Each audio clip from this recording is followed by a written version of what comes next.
Mi pregunta es un poco tecnológica, porque trabajo con tecnología, y es, ¿qué piensa la Iglesia de lo que es la inteligencia artificial? ¿Hacia dónde vamos? Porque particularmente siento mucho temor de que nosotros pues vamos a ser sustituidos por algo, o algunas personas también piensan que posiblemente nos opere algo, o tal vez mi hija se pregunta, pues descarga un aplicativo y dice que mamá está en casa y que yo soy esa persona. Entonces yo quisiera saber qué opinión tiene la Iglesia de la inteligencia artificial y qué impacto considera usted que va a ser en nosotros, porque yo sé que es una realidad que está más presente de lo que nosotros imaginamos, ¿sí? Y hasta con nosotros. En el nombre del Padre, del Hijo y del Espíritu Santo. Amén. Bueno, si hay algún hermano que no sea de la Iglesia Católica, que está presente en medio de nosotros, quiere hacer una pregunta, tiene una interrogante, este es el momento para que el hermano que no sea de la Iglesia Católica participe, porque aquí no es solamente para los católicos, también para los hermanos separados. Ellos también tienen su interrogante, su pregunta, y le podemos escuchar. Puede argumentar su pregunta y lanzar la pregunta. Con mucho gusto se lo responderemos con la palabra de Dios. ¿Hay algún hermano separado que quiera preguntar? ¿Algún católico? Ahora sí, vamos a darle la oportunidad al católico, pues. ¿Algún católico que quiera preguntar puede acercarse aquí a la tarima para que hagan la pregunta? Si hay dos o tres, venga, aquí, hagan la colita aquí. Ahí pueden hacer la colita, aquí viene la señora primero y después el señor. Primero la señora y después el señor. Espere usted ahí, deje pasar la señora allí, por favor. Vamos a escuchar, si hay otra persona que quiera preguntar, tiene que ir allá a hacer la cola allá. Buenas noches, padre. Estamos conversando sobre la sana doctrina. Y una cosa que nos ha llamado poderosamente la atención en el Ministerio de Intercesión es que ha llegado mucha gente con el yoga cristiano. Entonces, esas sanas doctrinas que han estado pululando en nuestra arquidiócesis y en otras arquidiócesis, e incluso en el mundo, sí queríamos la respuesta apologética para ese tipo de creencias. El Evangelio de San Mateo, cuando Jesús nos enseña a orar, en el capítulo 6, versículo 5 por allí, Jesucristo dice: cuando vaya a orar, entra en tu cuarto, cierra la puerta y habla con tu Padre en lo secreto. 6:5 creo que es. Y cuando ores, no sea como los hipócritas, porque ellos aman el orar en pie en la sinagoga y en las esquinas de las calles, para ser visto de los hombres. De cierto os digo que ya tienes recompensa. Mas tú, cuando ores, entra en tu aposento. Esto significa concéntrate, entra en tu aposento, significa que tú debes tratar de, lo que decía la santa, controlar la loca de la casa y meterse en lo más profundo de su ser. Pero sigue, ahí no termina. Y cerrada la puerta, no permita que nada ni nadie te distraiga. Ora a tu Padre que está en secreto. Esa es la diferencia del yoga a la oración. El yoga va dirigido, entra en tu cuarto, en tu aposento, cierra la puerta y encuéntrate con tu yo, que es Dios. Tú mismo eres Dios. Error, X. Mientras que la oración, entra en tu cuarto, cierra la puerta y no te vas a encontrar con tu yo, que es Dios, sino con el tú, el Padre que conoce los secretos. Esa es la diferencia entre el yoga y la oración. Ahora, que voy a decir que una persona a lo mejor utiliza algunos pasos del yoga, los primeros pasos, eso podría ser posible si es verdad, pero el problema es que hay mucho engaño. Entonces lo mejor, deje a un lado la yoga y haga la oración que Jesús nos enseñó, que la oración que Jesús nos enseñó va a llevar los pasos del yoga. Entonces no necesita hacer yoga, necesita es hacer oración. El yoga es lo mismo que la oración, pero el final es encontrarse con el yo, que no es Dios, sino la misma persona que se considera Dios. Y la oración es encontrarse con el tú, que es Dios. Lo mejor sería tener claras las ideas. Hablemos el idioma de la iglesia, el idioma de la Biblia. Vamos a orar, vamos a concentrarnos, vamos a relajarnos, vamos a tratar de respirar profundo, lentamente. Vamos a tratar de quitar todo lo que está en la mente, poner la mente en neutro, en blanco, y dejemos el encontrarnos con Dios, que Él nos mire, ahí sí. Pero hay una confusión al llamarlo yoga cristiano. Mejor llamémoslo oración, y utilizamos, si tenemos que utilizar algunas cosas que utilizan el yoga, por ejemplo, a lo mejor un lugar donde está la naturaleza, ruido de los pájaros, y todo eso, bueno, espectacular, pero que lleve a la oración y que nos identifique como cristianos. Otra preguntita. Buenas noches, padre. Padre,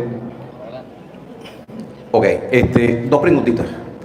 La primera es, yo participo en la iglesia como catequista. Y estuvimos hablando sobre la creación y hubo como un cruce de palabras, porque se dice que primero fue Adán y Eva tuvo a Abel, Caín mata a Abel. Entonces se dice que entre nosotros estábamos debatiendo que Dios permitió el incesto, o sea que de allí fue porque Dios dijo que se multiplicara.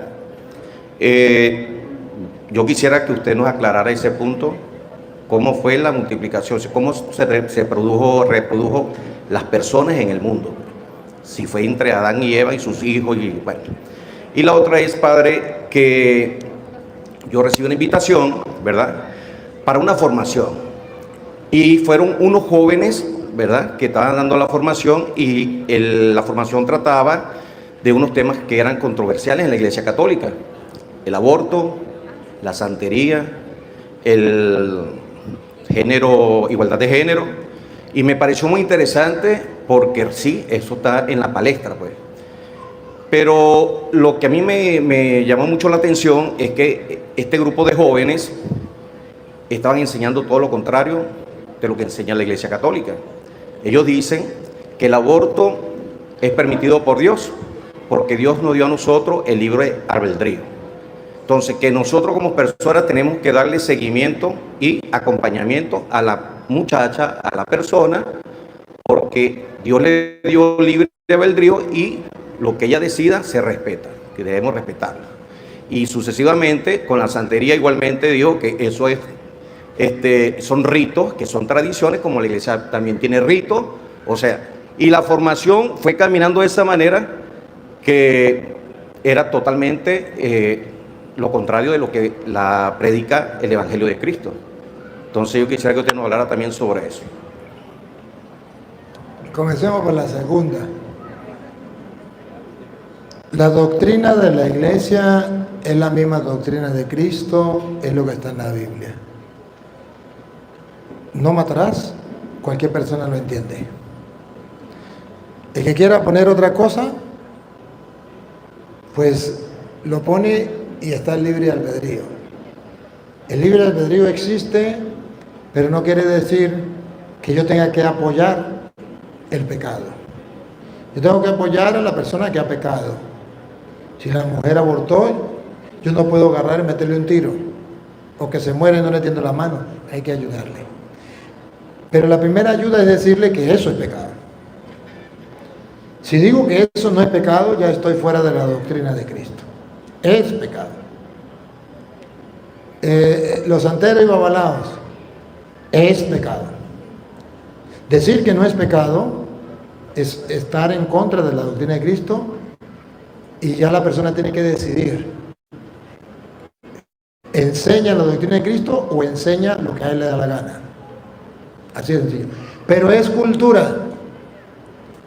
Sí, es verdad, en unas partes de cultura, pero no toda cultura es buena. Yo conocí una cultura donde la persona enferma la mataban y se la comían.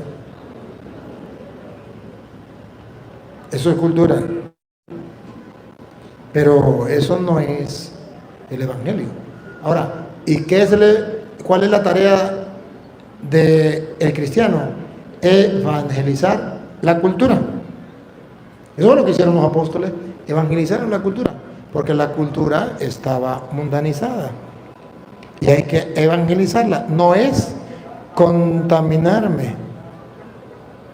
Por eso Jesucristo, cuando mandó a los apóstoles, mandó a evangelizar: vaya y prediquen el evangelio a toda criatura.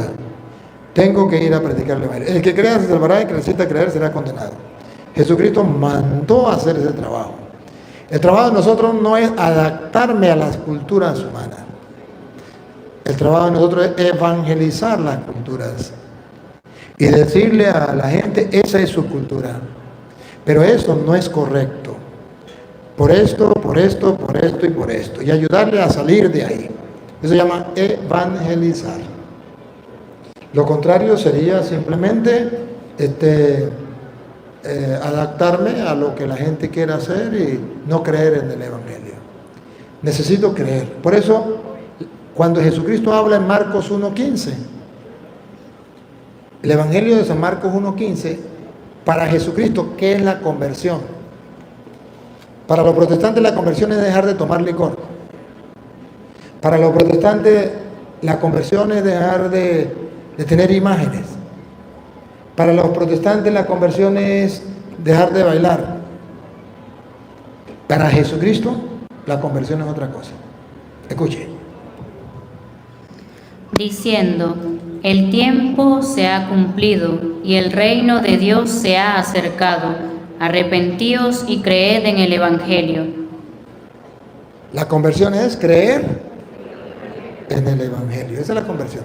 Arrepentíos y creed en el Evangelio. Conviértanse. ¿Se acuerda que cuando le ponen la ceniza antes decía: recuerda que eres polvo y al polvo volverás? Ahora que le dicen: conviértate y crea en el Evangelio. Esa persona le falta la conversión. No cree en el Evangelio. Y para Jesucristo la conversión está creer en el Evangelio. Porque cuando usted cree en el Evangelio es capaz de dejar cualquier pecado. Cuando no cree en el Evangelio, simplemente va donde va Vicente, para allá donde va la gente. Pero sí es un pecado el aborto, es un pecado la ideología de género, es un pecado estas culturas diabólicas, santeros y babalaos, brujería, todo eso es pecado, no deja de serlo. Y Jesucristo vino por los pecadores, vino para que se arrepienta. Hay más alegría en el cielo por un pecador que se arrepiente, que se convierte. No dice: hay más alegría por un pecador que por 99 justos. No, por un pecador, pero siempre y cuando se convierta, se arrepienta. Y en cuanto que si Dios, según la Biblia, Dios permitió el incesto, según la Biblia, Dios permitió el incesto. Eso no se puede negar. Dios lo permitió en ocasiones. Porque recuerde que el pueblo estaba aprendiendo, el pueblo no conocía de Dios, el pueblo venía del paganismo, y el pueblo, a medida que va creciendo en la fe, va conociendo al Señor y va purificándose hasta llegar a nosotros con la doctrina que tenemos, que es la de Cristo. Eso se permitió. Ahora, el cómo se multiplicó, la Biblia lo presenta, que se llama la historia de la salvación, cómo Dios creó al hombre y creó a la mujer, y cómo Dios de allí, haciendo el hombre y la mujer del barro, hizo que se extendiera por toda la tierra.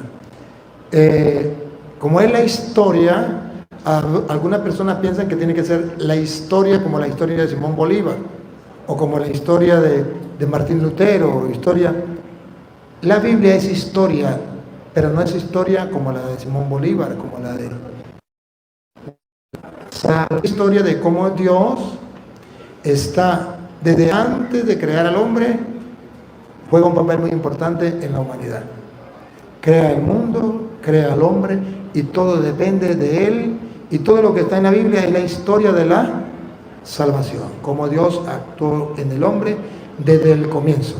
Y allí va mostrando a la manera humana, que la gente entienda cómo es que Dios ha estado al lado del hombre, cómo el hombre ha caído, cómo Dios lo ha levantado, cómo Dios lo ha perdonado, y esa es la historia de la salvación, comenzando con Adán y Eva.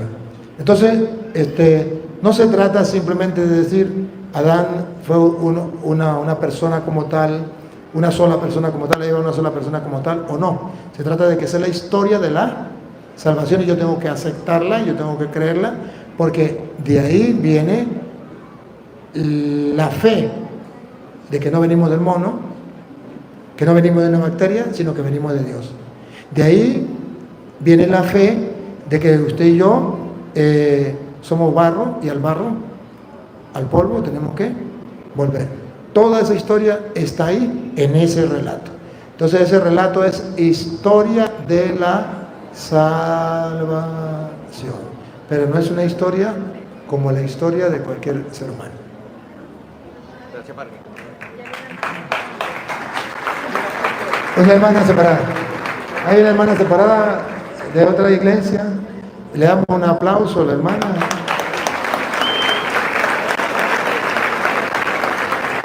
Bienvenida, que la hermana.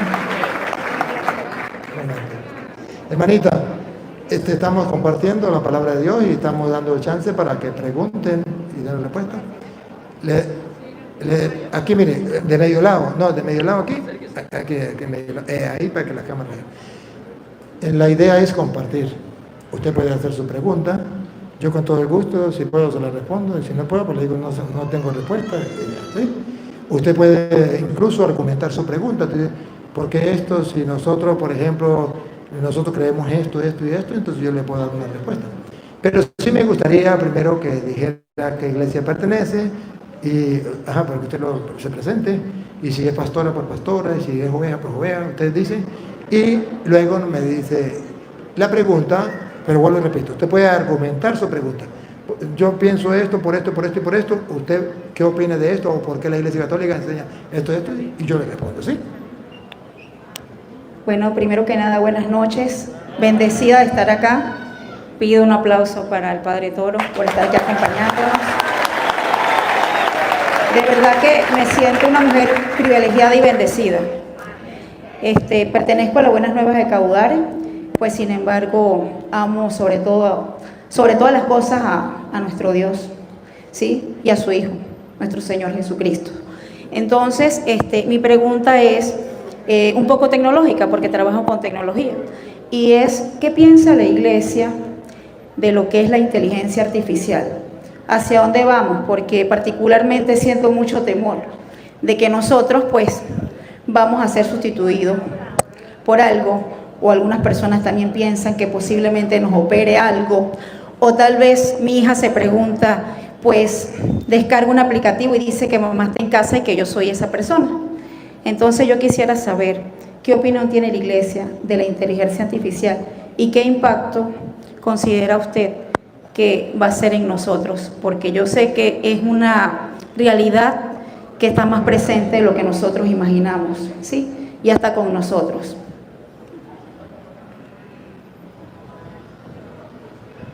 Es un gran problema. Parece un avance muy grande, y lo es. Pero creo que vamos llegando a la Torre de Babel. A la Torre de Babel de nuevo. Cuando queremos quitarle el puesto a Dios y queremos ser como Dios, y de ahí vino el problema de la confusión de las lenguas. Creo que a nivel de tecnología estamos llegando a la Torre de Babel. Cuando estamos tirando a Dios a la basura y nos estamos creyendo dioses y nos vamos a estrellar. Es una amenaza. Es una amenaza para el ser humano porque se le da toda la cabida y el ser humano está apostando a ser Dios. Está apostando a quitarle el puesto a Dios. Y en realidad lo que busca con la inteligencia artificial es crear, ser creadores, dar vida, ser dioses. Y eso el ser humano no lo puede hacer, eso le pertenece solamente a Dios. Pero cuando él usa la inteligencia que Dios le ha dado para quitarle el puesto a Dios, está escrito en la palabra de Dios, y le puse el ejemplo de la Torre de Babel, siempre se estrella y le va mal. Y en esto también se va a estrellar con la inteligencia artificial si no sabe encauzar esa inteligencia artificial, si no se sabe usar. Porque si se sabe usar, es bueno. Pero tenemos la amenaza del nuevo orden mundial. Y el nuevo orden mundial es, antes obedecíamos a Dios, observábamos el orden que Dios había establecido.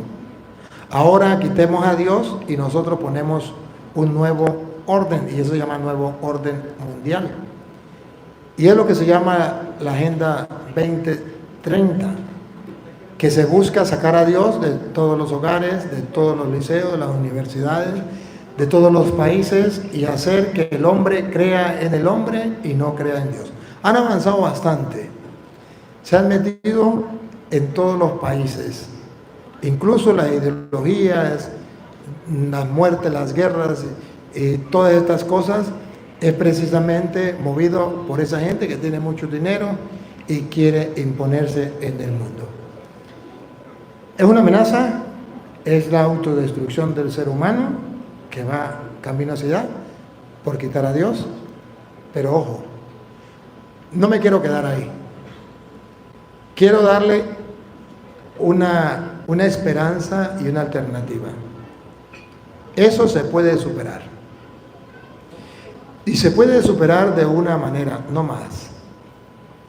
Que el mundo entero vuelva a creer en Dios. Pero el mundo entero no podrá volver a Dios si no hay quien lo dé a conocer. Decía San Jerónimo, desconocer las Escrituras es desconocer a Jesucristo. El mundo entero no puede conocer a Dios si no hay quien se lo presente, porque la Biblia es la revelación de Dios. Ahí lo podemos nosotros conocer, pero la gente no quiere leer la Biblia. Y de ahí brota la fe. La fe viene de la predicación de la palabra de Dios. Pero hay un círculo vicioso. A ver, ¿por qué la gente no cree en la palabra de Dios? Porque los curas hemos abandonado la palabra de Dios y los obispos. ¿Y por qué los obispos y los curas han abandonado la palabra de Dios? Porque resulta que ellos pasaron por un seminario y los formadores les enseñaron filosofía y teología y no les enseñaron la palabra de Dios. ¿Y por qué los formadores no les enseñaron la palabra de Dios? Porque los formadores vienen de un hogar donde no se leía la palabra de Dios. ¿Y por qué en el hogar no le enseñaron la palabra de Dios? Porque sus padres tampoco le enseñaron la palabra de Dios. ¿Y por qué sus padres no le enseñaron la palabra de Dios? Porque los abuelos tampoco le enseñaron la palabra de Dios. Y el círculo se vuelve vicioso. ¿Y de dónde vienen los curas? De la familia. Entonces, ¿cómo sería para levantarnos de esto? Listo. Que cada uno, sea padre de familia, sea cura, sea monja, sea soltero, sea casado, sea maestro, sea doctor, sea político, sea lo que sea, cada quien se tome en serio que la palabra de Dios, según dice la Biblia, allá en Lucas 8:11, la palabra de Dios es la semilla del reino de los cielos que hay que sembrar en tierra buena, porque una cayó a lo largo del camino, otro entre espinos y otro entre abrojos, pero que tenemos que sembrarla en tierra buena para que dé frutos. Uno es el 30, otro el 60 y otro es el 100. Bueno, yo no me acuerdo cómo era la cosa, yo no estaba cuando eso, pero ahí está. Cuando usted y yo sembremos la semilla y creamos en la palabra de Dios, entonces verán, señores, al diablo pasar trabajo. Entonces el nuevo orden perderá todo el dinero y toda la plata. Pero ¿por qué el nuevo orden está haciendo y deshaciendo? Porque la familia no le enseñaron a sus hijos a leer las Sagradas Escrituras. Y cualquiera viene y le roba la poquita fe que tenía en Dios, se la quitaron. ¿Por qué?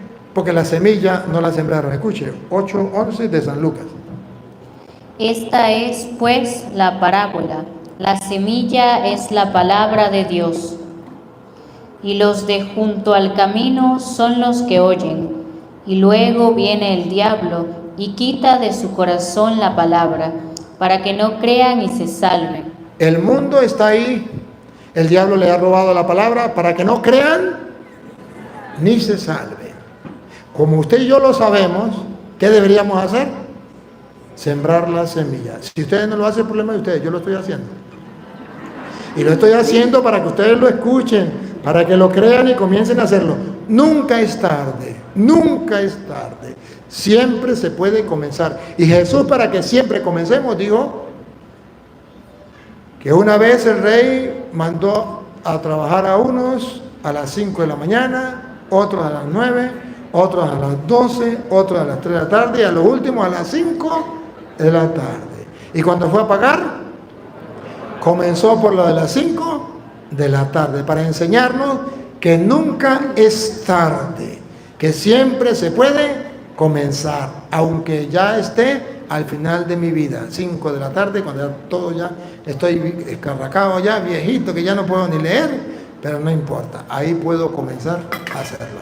Entonces, sí, hermana, estás en lo cierto, pero hay una salida. Creer en la palabra de Dios, comenzar a leer la palabra del Señor, que es lámpara para nuestros pasos, luz en nuestro sendero. Gracias por su pregunta. Si tiene otra, se le puede dar la oportunidad.